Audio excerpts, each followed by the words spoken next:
Hello and welcome. This is Gafira Qadir, and today we have with us Waheed Para, Youth President of People's Democratic Party and candidate for South Kashmir's Pulwama Assembly seat. We'll discuss his campaign, key issues in Pulwama, and his recent experiences. Let's dive right in. Thank you for giving us your time. Sir, um, how do you feel about the elections, especially considering it's been a decade since the last elections happened? And what significance do these elections hold for you and your constituency? I think this is, been a complete sense of silence in Jammu and Kashmir from last 10 years. So after 2019, when abrogation happened, so there was a lot of crackdown on Kashmiris and there was raid Raj.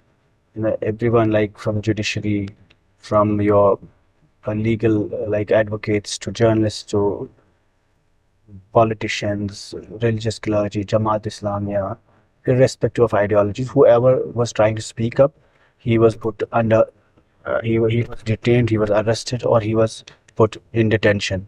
So there's been a constant process of criminalization of dissent in Jammu and Kashmir. And this election gives a space to the people of Kashmir to express their voices and to end the unfreedom in Jammu and Kashmir and to give voice and agency to the people of Kashmir specifically. In Jammu, the regions are more about governance, misgovernance, corruption, disempowerment.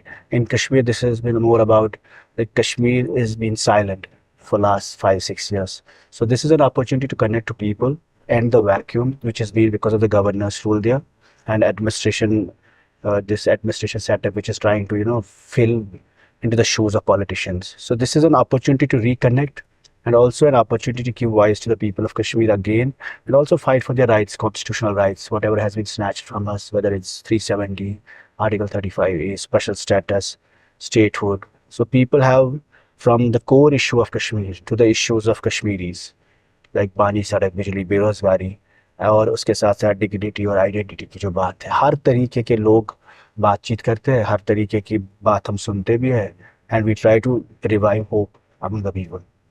So, what are the key issues you believe will influence voters in Pulwama?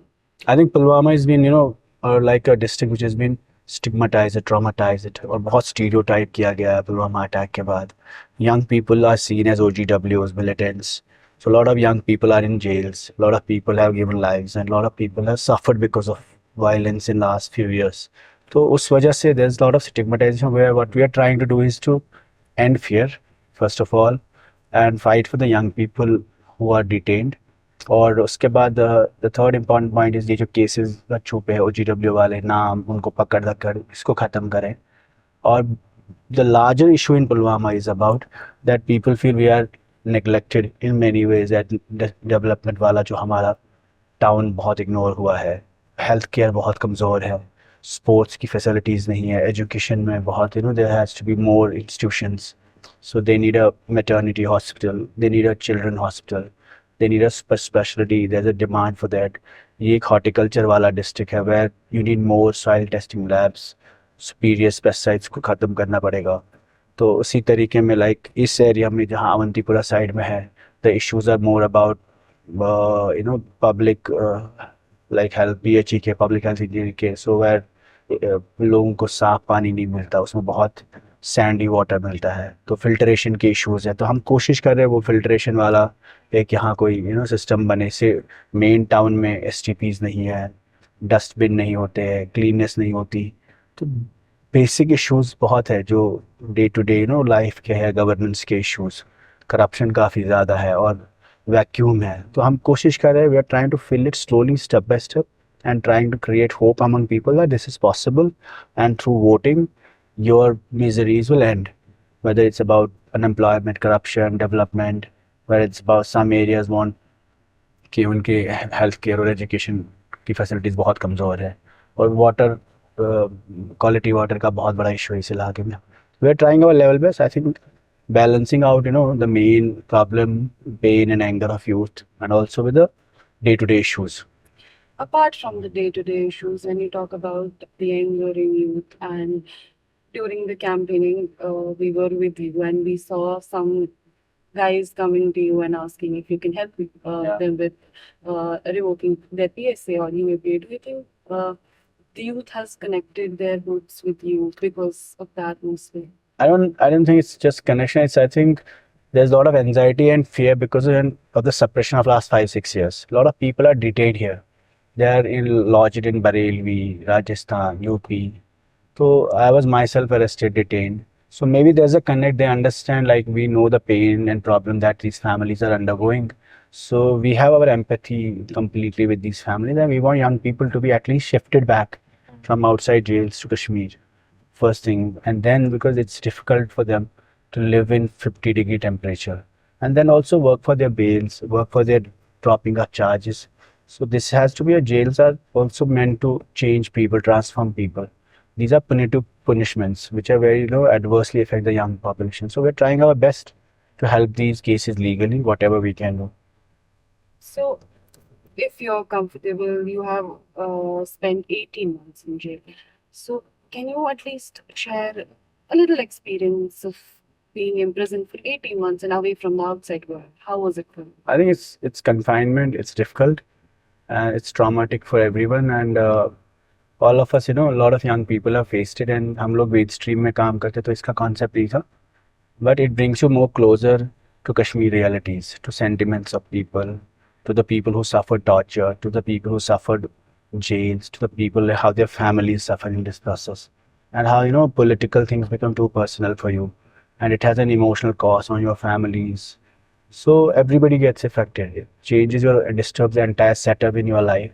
And then these cases, UAPA cases, don't leave you, even when the jail leaves you. So it's a process becomes a punishment. You have to attend courts, hearings, witnesses, prosecution. It's a huge process. If you miss a hearing, you will be summoned continuously. So it's a very painful exercise, and these confinements of four walls of jail, it breaks people emotionally, mentally. It's not easy for young people to be in jail, and that's why there's a lot of trauma in this society. That's why young people are angry. That's why young people are always annoyed, and they look irritated, they look sad always. So there's a hidden trauma that's not addressed, and that's what conflict has done to us. Has the world changed after jail? I think it changes a lot the way you look at situations. Earlier, it was a very, your view was surface. Now you see that there's a tip of iceberg. This normalcy, this peace, this development, uh, the happiness of people. That's tip of iceberg. There's a lot more behind. The genesis of everything in the society changed for you because you see things in depth, and you see innocent people being framed. It's not just militant terror cases. It's also that how civil cases also like destroy lives of people, even if it's a family settlement between you know two people, or it's land issues, disputes, murder issues, very civil cases also in the society. There's a lot of injustice happening, and there's a very weak criminal justice system we have. Actually, there's no criminal justice. But these are very process-driven cases, and it consumes a lot of people, thousands of people in jails. When you talk about the weak judiciary or something like that, do you think there are a lot of innocent Kashmiris who are right now in jails because they are under trial? Have you come across any? Do you think there are There are hundreds of people. There are hundreds of people from Delhi, Jammu to Kashmir. The Indian judicial system, entire criminal justice system, is a process-driven thing. It doesn't convict people. It's not able to give justice. It's just able to prolong the process of justice. So it's like there are a lot of hearings. Well, for example, in my case, 4 witnesses have happened in last 5 years. So we have 24 hearings every year, but nothing happens in these hearings. So it consumes a lot of people. People get destroyed, their lives get affected, their families get affected. It has a financial constraint, it has an emotional toll. And then it changes the entire cycle of your life because your focus becomes about survival every day.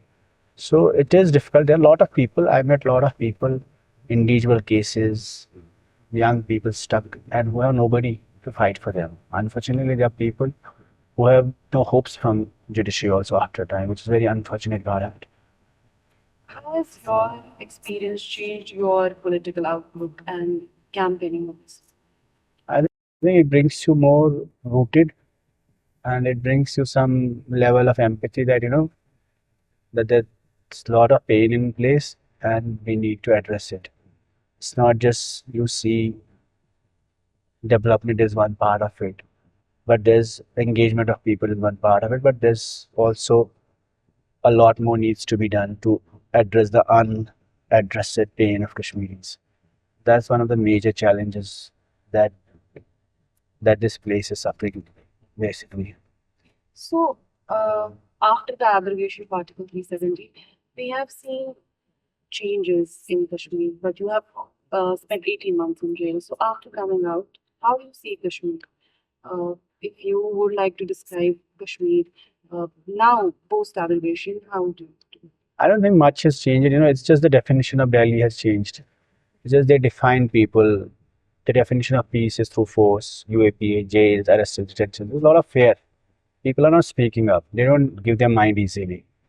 So it's just people are waiting. They just want the worst to get over, and they're just waiting, and dealing things patiently, surviving. They don't want to confront the government. They're not sure about it. What are the ramifications? So they just, I think, there's a lot of fear still, and people just need some voice, and they want this process, maybe election process. They're very excited. There's a lot of response, and they have a lot of huge expectations from this, the government, whatever the elected people will be coming. So not much has changed for the people here. I mean, there may be some symbolic initiatives of development, but when it comes to the healing of people, I don't think people are feeling better.